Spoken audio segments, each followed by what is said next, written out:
All right, which Carlos Matos joke should I make? All right. Yeah. I'm told that nobody heard my joke about making a Carlos Matos joke, but let's see here. All right, so this talk is entitled What I Want to See at the App Layer. My name is Evan Van Ness. I'm part of Consensus.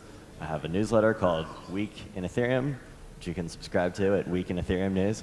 I've never actually had anybody subscribe based on me saying something in a talk, but I don't know. There's always a chance of there being a first time, right?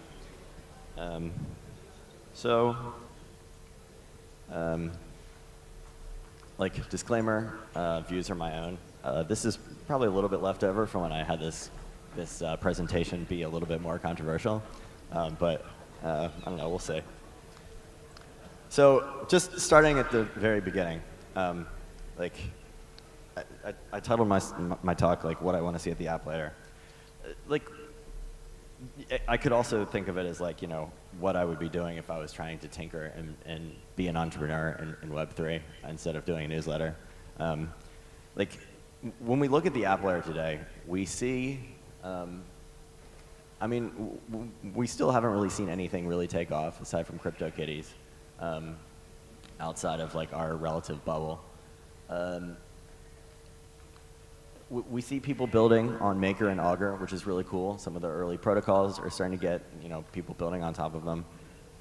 But like a lot of the things that VCs are funding right now is, you know, it's kind of in the same layer of things, right? It's like base chains, like, you know, does the world need another like, you know, 2,230-second Ethereum killer, quote unquote? Like a lot of base chains. It's a lot of like, you know, wallets and exchanges and custody, and I don't know. I mean, I personally don't find it that exciting.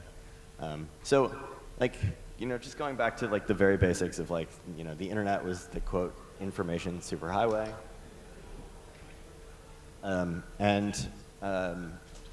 you know, I don't like, and it really was about democratizing information, right? And that what really Web3 is about is democratizing value. It's a native value transfer. So, you know, I don't know, the value superhighway, if you will.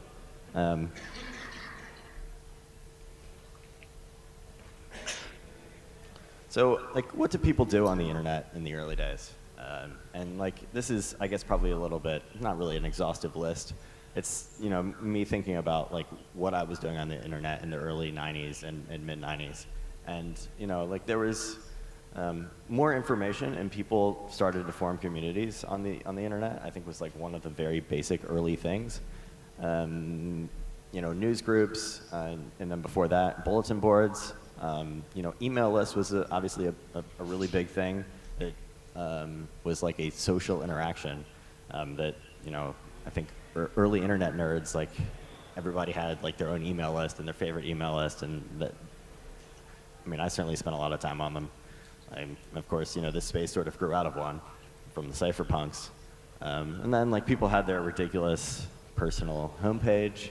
And I think a big thing for me was, like, banned fan sites. So if you were a fan of, like, obscure indie rock like I was back then, like, there was no other way to get information about this stuff. Like, I couldn't even find, like, the magazines because I lived in the suburbs and, like, stuff didn't make it to me, right? And, you know, people started sharing bootlegs, which happened, you know, tapes and CDs. It happened before the internet, but then really took off with the internet. And then, you know, led to Napster, and then, you know, peer-to-peer file sharing and all that. You know, of course, chat, like age, sex, location, which led to the famous, like, don't go meet strangers on the internet. And now, you know, of course, we summon strangers to go get in their car and, you know, stay in their apartments for Airbnb. And of course, like, speculation was a big thing, like in the early days of the internet. You know, Michael Lewis had the book, The New Thing, but he also had a book that was a compilation of his articles at the time. And one of them was about, like, a kid on like the Yahoo message board in like 1995 who made like a couple $1 million like pumping and dumping like internet stocks, which is I don't know, I can imagine that there are some parallels there. And of course, like business models were unclear. You know, like I remember the day that Netscape IPO'd, and like it really wasn't clear how they were going to make money, but they had a crazy valuation. Eyeballs was the big valuation metric for a while. So certainly there's parallels with our space as well. And then the first banner ad was in October of 1994. And then in between there, like, you know, Amazon started, and AdWords was October of 2000. Oh, I never went to the next slide. Sorry. I'm great at that. Anyway, how do you make money on the internet? Like the old saw was the 3 Ps, like porn, pills, and poker. And like, why is that? Like, why were those the things that, you know, people could make money on? And to me, I think it really goes back to, like, you have to look for the people that are marginalized in the current system. So marginalized behaviors or communities are the people that will always adopt a new technology, like a quote-unquote burning need, or in Peter Thiel's terminology, you know, 10x, 10 times better. And people really only change behavior if they have a real, quote, burning need and incentive. So, and I think we've seen some of this in crypto, right? Like the things that the things that I've really seen adoption on, like dark markets obviously was the early one in Bitcoin, gambling like Satoshi Dice. And then like speculation is certainly a big one as well. And of course we've seen stuff like games as well, like from CryptoKitties. But we really haven't seen anything take off yet. So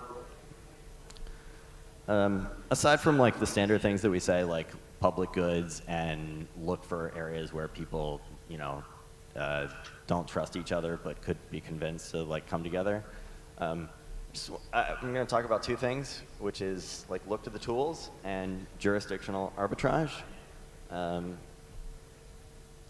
So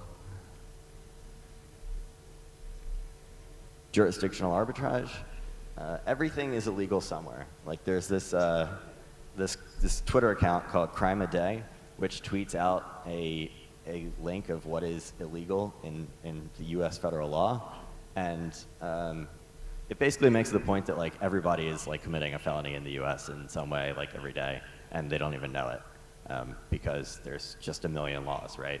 And personally, I try to obey the law, but like I also think like being moral is more important than necessarily being legal. I think that like when you look for things that have burning needs where people are willing to, you know, surpass the barrier of UX in this space, which of course is getting better, but it's still a problem because there's behaviors that need to be learned. You look for things that like might be illegal somewhere, but that people want to do. And I'm definitely not suggesting that you break the law in your jurisdiction. Like, you know, locate yourself carefully, talk to a lawyer, but like, you know, think about things that are, you know, might be illegal somewhere else. And so a couple of things that like come up to me are things that are very regulated. Like one is frankly gambling or insurance. And I actually tend to think of the two as kind of the same anyway, since insurance is really just gambling, but risk averse instead of risk on. Occupational licensing, there's a lot of laws about, you know, who can do what in certain way, you know, what education you need or whatever, which, you know, some of that certainly makes sense. And then I think there's probably places where it doesn't make sense. And the ability to transfer payments is a big one and can be a big part of adapt.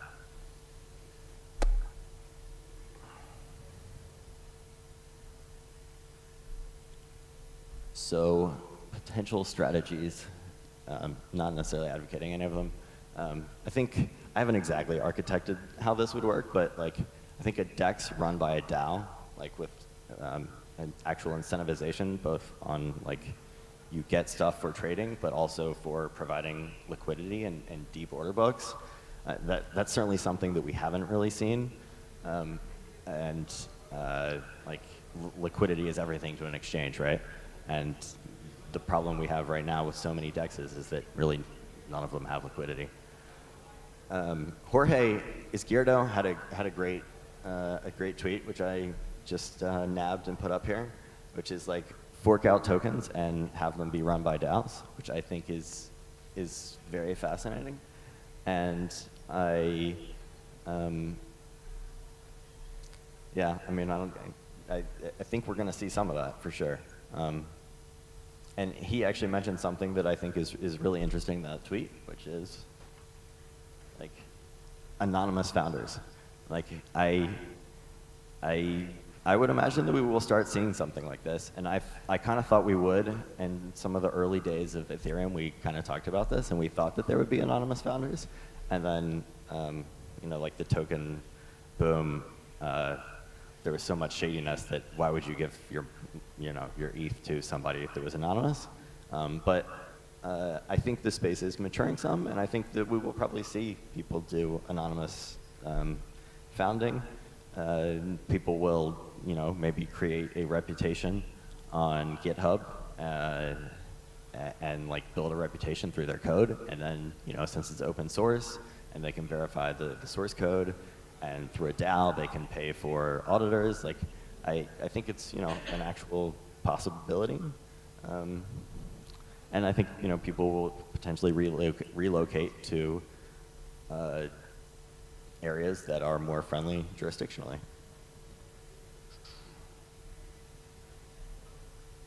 And so my last slide here, because I am the last talk before lunch, so I am cognizant of that, is like, look to the tools. And right now, the things that we have coming are really state channels, which is like very close to being here. And privacy is obviously a huge problem right now. I mean, if you want to do something without letting everybody know your entire financial history, then you usually have to, like, you know, send it to an exchange and then send it from the exchange to a new address, meaning that the exchange knows everything about you. You can see sort of like mixers and tumblers happening on state channels, and I think, you know, hopefully we'll see that as quickly as possible, because privacy is a real issue. Obviously, Internet of Things is something that, like, machines talking to each other and paying each other and doing it in a trustless way, and maybe even not always having it be payments. I was talking to Liam Horn last night, and you know, his phrase was prepaid computer actions. I can spit that out. It's actually afternoon now, so I don't even have the excuse that it's the morning. So you could even just see, like, payments happening on layer 2 that are really just access, right? Like, his example to me last night was that I added in was like you know, sort of a toy example, but like a car comes and pays the garage door opener, and the garage sends a payment to the garage door opens, and then like it closes and sends the payment back, and so it ends up being just an access system. I think payments in games is also like an obvious one. It also like blurs the line, like as I was saying, with like between games and gambling. Like Jez had a comment once upon a time on Reddit about like an early game idea that he had that was, you know, something like, you know, if you kill somebody in the game, you get to like take their like all of their possessions and actually have it. And you know, with Ethereum, that's actually a thing. Like, you can exchange NFTs on these exchanges, and it really like changes the nature of what is possible in games. And it also blur the lines between what is like quote unquote gambling and what is a game. And I think that will be sort of an interesting thing that regulators might have to deal with, and might be a reason why you might want to be anonymous as well, right? Like, just because if your jurisdiction is unclear, then you might not want to take that risk. And exchanges, of course, like, is an obvious one, but they are quite regulated, and channels and plasma are, you know, making better exchanges possible, like with privacy and yeah. So I tried to hurry since I am right before lunch. So that is it. Thank you for coming, and feel free to argue with me.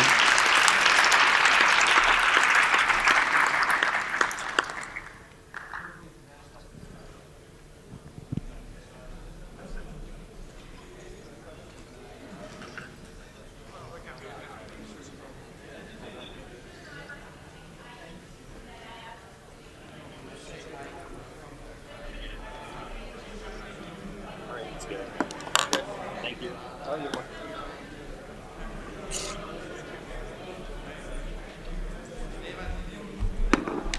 I'm sorry?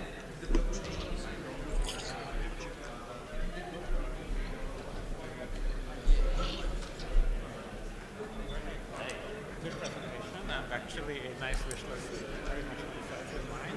There was one thing that I kind of object to this, that you mentioned with GitHub reputations, and GitHub is one of the things that I would like to move from GitHub to our stuff. So actually we have already implemented a Git layer for storage, so you can actually do Git storage. And what GitHub does, if you think about it, it tells you which of the Git hashes, which of the Git repositories are the official repositories of that project. And that's a good thing, but that should be more requests and reputations. You wanted the name, no? So actually having GitHub in decent structure is something very beneficial. Yeah, that's a good point. That's good. Thank you. Yeah, I tried to make it fast. I mean, I just figured before. It's reassuring that everything is that's Thanks for adding something. Yeah. So you're on for coming in? Yeah, I think so. So can you send me Okay. Sure.